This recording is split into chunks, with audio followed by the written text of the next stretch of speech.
The first gene in Lac-Operon which we are going to study is a structural gene. The definition of structural gene is a gene which directly participate in the process of transcription and translation.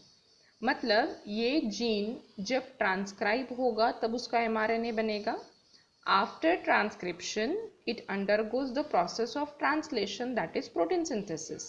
तो ये structural genes जो proteins बनाएंगे, proteins मतलब कि enzymes, उन enzymes को अपन use करेंगे या तो ई कोलाई सेल यूज करेगा लैक्टोज को मेटाबोलाइज करने के लिए.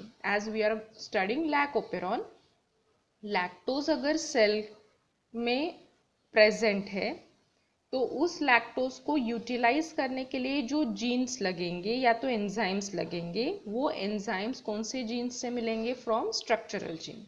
Now before moving to the detail of structural gene, one should know some basic terminologies.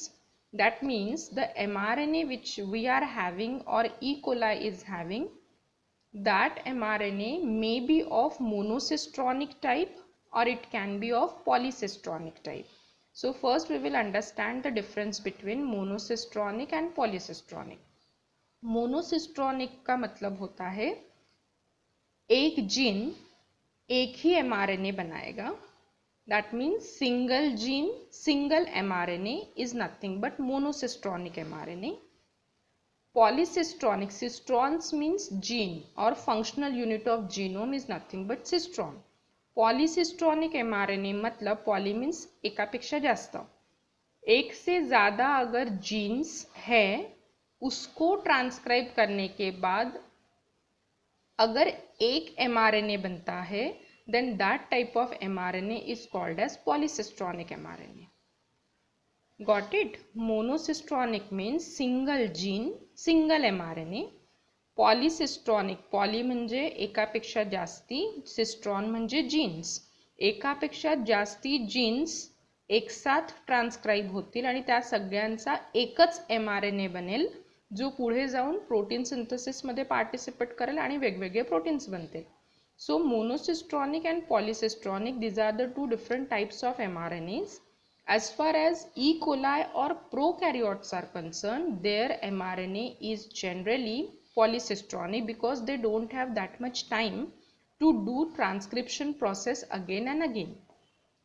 तो वो सारे जीन्स को एक साथ ही ट्रांसक्राइब करके उन सब का एक कॉमन क्या बनाते हैं? mRNA. मतलब वो जो mRNA बनेगा वो सारे जीन्स का एक mRNA कंटिन्यूएशन में बनेगा जिसमें कोडॉन्स और न्यूक्लियोटाइड्स जो रहेंगे वो बहुत सारे जीन्स को ट्रांसक्राइब करके बना हुआ है. Hence that mRNA is called as polycistronic. So such type of polycistronic mRNA is also present in E. coli जो अपन आगे पढ़ेंगे अभी. Fine. Now before moving to structural genes, when this Lac-Operon will be on, understand it. See, if in a beaker we have taken a lactose broth and it is having glucose also. Imagine करिए कि अपन ने एक container लिया है या तो beaker लिया है जिसमें as a carbon source we have incorporated both the sugars like glucose as well as lactose और उसमें अपन ने inoculate किया है E. coli cell को. Fine. So what happens as far as carbon source utilization is concerned, the most favorable carbon source for E. coli क्या रहेगा in दोनों में से? Glucose, but naturally because it is a monosaccharide और easily उसको size भी छोटा है, इसको easily E. coli अपटेक भी कर सकता है और directly it can participate in glycolysis. There is no need of any type of rearrangement or cleavage because it is directly a monosaccharide, so it can directly participate in glycolysis. That's why out of these two sugars E. coli सगळ्यात पहिले काय prefer करेल? Carbon source glucose. But a time comes when all the glucose from the media gets exhausted. जेव्हा सगळं glucose मीडियामधलं संपून जाईल. But still E. coli wants to survive and synthesize its energy. Now E. coli will shift over to which source? Lactose. केव्हा तो लॅक्टोजकडे जाईल? जेव्हा glucose पूर्ण संपून जाईल और एक्झॉस्ट होईल किंवा कमी होईल त्या सिच्युएशनमध्येच फक्त इकोलाई काय यूटिलाइज करेल, लैक्टोज। ये एक पॉइंट याद में रखो कि लैक्टोज वो कब यूटिलाइज करेगा, व्हेन ग्लूकोज इज एब्सेंट, और कम रहेगा उस वक्त वो लैक्टोज यूज करेगा। अगर लैक्टोज प्रेजेंट है मीडिया में तो ही वो उसको यूज कर पाएगा। That means if lactose is present, उसको यूज करने वाले एंजाइम्स को प्रोड्यूस करना पड़ेगा। मतलब लैक्टोज को पहले तो लैक्टोज को ब्रॉथ में से सेल के अंदर लेना पड़ेगा, उसके लिए अपने को एक एंजाइम चाहिए। फिर अंदर लेने के बाद उसको हाइड्रोलाइज करके उसको क्लीव करना पड़ेगा ग्लूकोज और गैलेक्टोज में, उसके लिए एंजाइम्स चाहिए। तो ये जो लैक्टोज यूटिलाइजेशन के एंजाइम्स है, दोज एंजाइम्स आर प्रेजेंट और will be synthesised by structural genes. Got it? Structural genes कब ट्रांसक्राइब और ट्रांसलेट होंगे, when media is having lactose and cell is in need of lactose. Got it? So what I have written, E. coli first prefer glucose then lactose, but if only lactose is present and glucose is absent, then lactoperon on करना पड़ेगा, क्योंकि lactose को use करने वाले genes enzymes अभी sale को लगने वाले हैं। और वो एंजाइम्स कब मिलेंगे, जब लैकोपेरॉन ऑन होगा, मतलब ट्रांसक्रिप्शन और ट्रांसलेशन होगा। फाइन। तो ये कौन से स्ट्रक्चरल जीन्स होते हैं वो अभी अपन थोड़ी देर के बाद देखते हैं। बिफोर दैट, दो regulatory proteins are also present in lac operon. These two regulatory proteins are lac repressor and catabolite activator proteins, CAP protein जिसको बोला जाता है। अभी इन दोनों का रोल क्या है डिटेल में, 4 मार्क के लिए इसके ऊपर क्वेश्चन आएगा, तो ये अपन डिटेल में थोड़ी देर के बाद देखेंगे। First we will talk about structural genes. Structural genes कब लगेंगे वो समझ में आ रहा है, जब मीडिया में लैक्टोज प्रेजेंट रहेगा। अभी लैक्टोज को आपको सेल के अंदर लेना है, उसको क्लीव करना है, उसके लिए जो एंजाइम्स लगेंगे those are structural genes. Now we will see structural genes in detail. Before that, see the diagram of lac operon. See, this is a circular chromosome of E coli. ये पूरा डीएनए है E coli का, उसमें का कुछ part is considered age लैक्टोजोपेरॉन।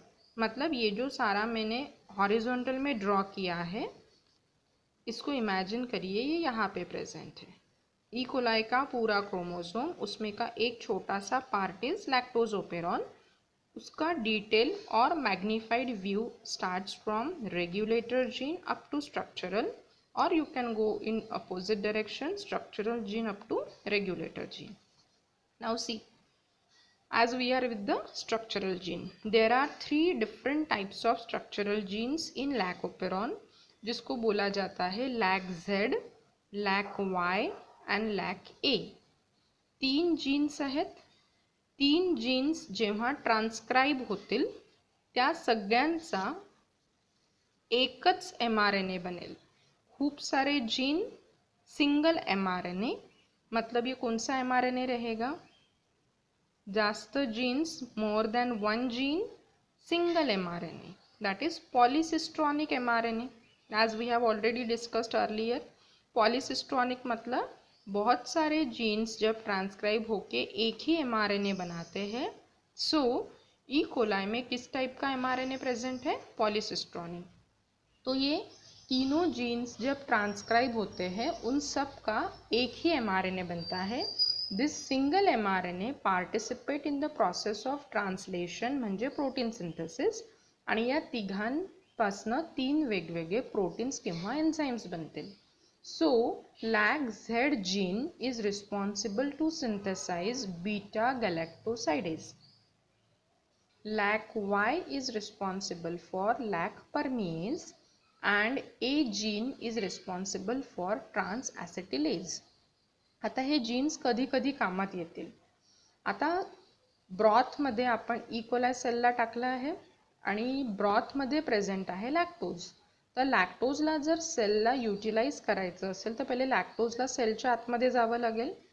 तो सेलच्या आतमध्ये लॅक्टोज इझिली जाऊ शकणार नाही बिकॉज इट इज अ डायसॅकराइड मॅक्रोमॉलिक्यूल आहे. सेल मेम्ब्रेनचा जो पोअर साईज आहे तो तितका कॉम्पिटंट नाही आहे लॅक्टोजला आतमध्ये घेण्यासाठी. तर for that purpose you are in need of some other transporter किंवा एन्झाईम जो लॅक्टोजला ब्रॉथमधनं सेलच्या आतमध्ये घेईल आणि त्याच्यासाठी लागणारा एन्झाईम आहे lac permease. Permease stands for permeability, जो सेलची परमिएबिलिटी इन्क्रीज करेल आणि लॅक्टोजला आतमध्ये घेईल. Once lactose is present in the cytoplasm, आता ई कोलाय सेल लॅक्टोजला यूज करणं चालू करेल. यूज करेल म्हणजे पहिले त्याला डिग्रेड करावं लागेल किंवा क्लीव्ह करावं लागेल. लॅक्टोज डायसॅकराइड आहे, त्याला क्लीव्ह करायसाठी एन्झाईम लागतो बीटा गॅलॅक्टोसाइडेज, जो लॅक्टोजला क्लीव्ह करतो इंटू ग्लुकोज आणि गॅलॅक्टोज. आणि मग त्याचं फर्दर मॉडिफिकेशनसाठी कोण लागेल? ट्रान्स ॲसिटिलेज. तर म्हणजे हे जीन्स किंवा हे एन्झाईम्स आपल्याला कधी लागणार आहे? जेव्हा लॅक्टोज प्रेझेंट आहे. That means Wien lactose is present operon on करावं लागेल. ओपेरॉन ऑन करणं म्हणजे या जीन्सला सिंथेसाइज करावं लागेल. पण जर लॅक्टोज आहेच नाही तर there is no need of these particular enzymes, तर ओपेरॉन ऑन करून फायदा आहे का? नाही. तर लॅक्टोज जर प्रेझेंट आहे तर operon on, lactose is absent, operon off. Got it? So this is about structural gene in short. पुढे आपण याला डिटेलमध्ये बघूया. Then followed by structural gene. काय कोणता जीन आहे? Operator gene. Now what is the function of operator gene that we will study. Operator gene is present adjacent to the first structural gene. कुठे प्रेझेंट आहे ऑपरेटर जीन? पहिल्या structural जीनच्या बाजूला. That's Y नोट्समध्ये काय लिहिलेलं आहे? It is adjacent to first structural gene. आता याचं काम काय आहे ओपेरॉनमध्ये? स्ट्रक्चरल जीनला जर तुम्हाला एक्सप्रेस करायचं आहे म्हणजे याचं ट्रान्स्क्रिप्शन आणि ट्रान्सलेशन करायचं आहे. आता ट्रान्स्क्रिप्शन म्हणजे DNA टू mRNA बनवण्यासाठी एन्झाईम कोणता लागतो? RNA polymerase. RNA polymerase if तुम्हाला आठवत असेल alpha, alpha, beta, beta dash, omega plus sigma subunit मिळून RNA पॉलिमरेज बनतो. तर तो RNA पॉलिमरेज जोपर्यंत इथे येणार नाही या जीनचं ट्रांसक्रिप्शन होणार नहीं. तो RNA पॉलीमरेज को यहाँ तक आने के लिए कुछ और जीन्स हेल्प करते हैं. मतलब ये ओपेरॉन ऑन करने के लिए आपको किस एंजाइम की ज़रूरत पड़ेगी? RNA polymerase. पण RNA पॉलीमरेज इथपर्यंत पोचला पाहिजे Z किंवा Y किंवा A जीनपर्यंत. तर ऑपरेटर जीनची ही जी जागा आहे ही जर फ्री असेल, इथे कोणतं पण ब्लॉकेज नाही आहे, under that situation only RNA polymerase will come to the structural gene. तो operator gene act as a barrier between RNA polymerase and structural gene. That means why it acts as a barrier? Because a repressor protein which is produced by regulator gene. Regulator जीनचं नावच आहे बेटा regulator gene. म्हणजे तो काय करेल? ओपेरॉनला regulate करेल. म्हणजे ओपेरॉन चालू करायचं की नाही हे कोणावर डिपेंड करतं? पहिलं तर लॅक्टोजवर डिपेंड करतं आणि नसेल चालू करायचं तर हा रिप्रेसर प्रोटीन तिथे येऊन काहीतरी फंक्शन परफॉर्म करेल. रिप्रेसर प्रोटीन कुठून आला समजलं? रिप्रेसर प्रोटीन कोणत्या जीनपासून बनला आहे? रेग्युलेटर जीनपासून. हा रिप्रेसर प्रोटीनला ॲफिनिटी असते ऑपरेटर जीनसाठी. म्हणजे कॉम्प्लेक्स काय बनेल? Operator repressor complex. जर हा रिप्रेसर प्रोटीन इथे येऊन बाइंड होईल म्हणजे ही जागा ब्लॉक झाली. ही जागा ब्लॉक झाली म्हणजे हा RNA पॉलीमरेज समोर सरकू शकेल का? नहीं. समोर सरकणारच नहीं तो स्ट्रक्चरल जीन के पास वो आएगा क्या? नहीं. और वहाँ पे ट्रांसक्रिप्शन स्टॉप होगा. कब? जब repressor will bind to the operator and repress the process of transcription. So that is a function of operator gene. क्या लिखा है यहाँ पे? It is adjacent to first structural gene. It has site for repressor protein. Repressor protein कुठून आला? Regulator जीननी त्याला synthesise केलं. हां, operator gene decide करेल किंवा डिटरमाइन करेल की स्ट्रक्चरल जीन एक्सप्रेस्ड होईल की नाही होईल. Whether structural gene will expressed और नॉट हे कशावर डिपेंड करतं. Whether operator gene is free और it is blocked with the repressor. Fine. आता या ऑपरेटर जीनमध्ये पण काही न्यूक्लिओटाइड्स असतील. So operator gene is basically made up of 35 base pairs having 2-fold symmetry with palindromic sequence. Palindromic सिक्वेन्सचा अर्थ तुम्हा लोकांना माहिती असेल की या साईडनी जे न्यूक्लिओटाइड जातील 5 to 3 direction, same nucleotide will be present on 3 to 5. That is called as two-fold symmetry or palindromic sequence. असा सिक्वेन्स या ऑपरेटर जीन मध्ये प्रेजेंट असतो. सो यहाँ तक अपन ने देखा स्ट्रक्चरल जीन्स क्या होते हैं और ऑपरेटर जीन्स क्या होते हैं. Fine. Now we will move on to promoter gene. Promoter हा सगळ्यात इम्पॉर्टंट जीन आहे because promoter is having binding site for. कशासाठी बाइंडिंग साईट आहे डायग्राम मध्ये दिसतं आहे. प्रमोटर जीनला कोण बाइंड झाला आहे. RNA polymerase. स्ट्रक्चरल जीन काम करेल की नाही ते प्रमोटर जीन डिसाइड करेल कारण प्रमोटर जीन जवळ काय प्रेझेंट आहे. RNA polymerase binding site. Now we will see in detail this box that is promoter gene.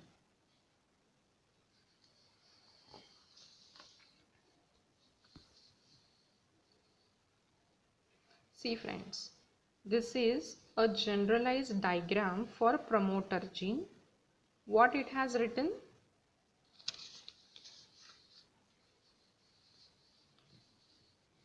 See, मी दोन डायग्राम कोइंसाइड करते हैं. Try to understand.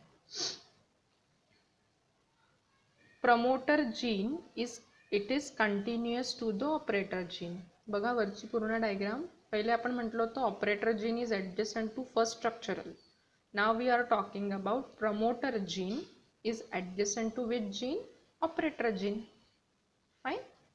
प्रमोटर जीनचं मेन सिग्निफिकन्स काय आहे. It is having affinity for RNA polymerase. Means त्याच्याजवळ RNA पॉलिमरेजला bind करायची affinity आहे. आता हा पूर्ण जो बॉक्स आहे हा पूर्ण प्रमोटर जीन आहे. याला आपण मॅग्निफाय जर केलं तर याच्यामध्ये इतक्या सगळ्या गोष्टी प्रेझेंट आहेत. ठीक आहे. आता आपण प्रमोटर जीनला डिटेलमध्ये बघूया. This promoter gene is also having two-fold symmetry. two-fold symmetry मी मगाशीच सांगितलं. That is palindromic sequence. Both the